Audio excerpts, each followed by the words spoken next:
ਜਿਹੜਾ ਬੰਦਾ ਕਾਹਲ ਦੇ ਵਿੱਚ ਕਿਤੇ ਜਾਂਦਾ ਹੋਵੇ ਰਾਹ ਤੇ ਉਹਦੇ ਕੋਲ ਸਵਾਰੀ ਵੀ ਨਾ ਹੋਵੇ, ਪੈਦਲ ਕਾਹਲ ਵੀ ਉਹਨੂੰ ਬੜੀ ਹੋਵੇ, ਉਹਦਾ ਦਿਲ ਇਹ ਕਰਦਾ ਕਿ ਪਿੱਛੋਂ ਆਉਣ ਵਾਲਾ ਹਰ ਬੰਦਾ ਮੈਨੂੰ ਬਾਹ ਲਵੇ, ਨਾਲ ਮੈਨੂੰ ਵੀ ਨਾਲ ਲੈ ਜਾਏ। ਉਹ ਬੜਿਆ ਨਾ ਇੰਜ ਤਰਸੇ ਆ ਜਿਹਾ ਪਿਛਾਂ ਵਹਿੰਦਾ।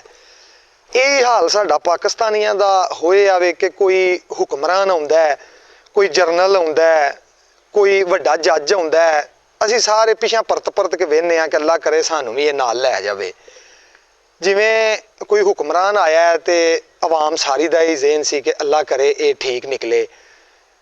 ਅੱਗੋਂ ਜਰਨਲ ਸਾਹਿਬ ਆਏ ਨੇ, ਜਿਹੜੇ ਸ਼ਾਹਰੀ ਨੇ, ਨਾਂ ਉਹਨਾਂ ਦਾ ਬੜਾ ਲੰਮਾ ਹੈ, ਉਹ ਨਾਂ ਲੈਂਦਿਆਂ ਫਿਰ ਹੁਣ ਦਿਨ ਚੜ੍ਹ ਜਾਣਾ।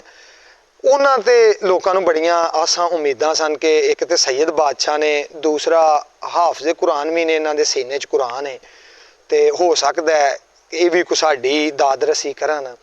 ਲੇਕਿਨ ਉਹਨਾਂ ਨੂੰ ਮੇਰੇ ਖਿਆਲ ਨਾਲ ਕੋਈ ਮਾਯੂਸੀ ਜਿਹੀ ਹੋਈ ਮਿਲੀ ਹੈ ਆਵਾਮ ਨੂੰ।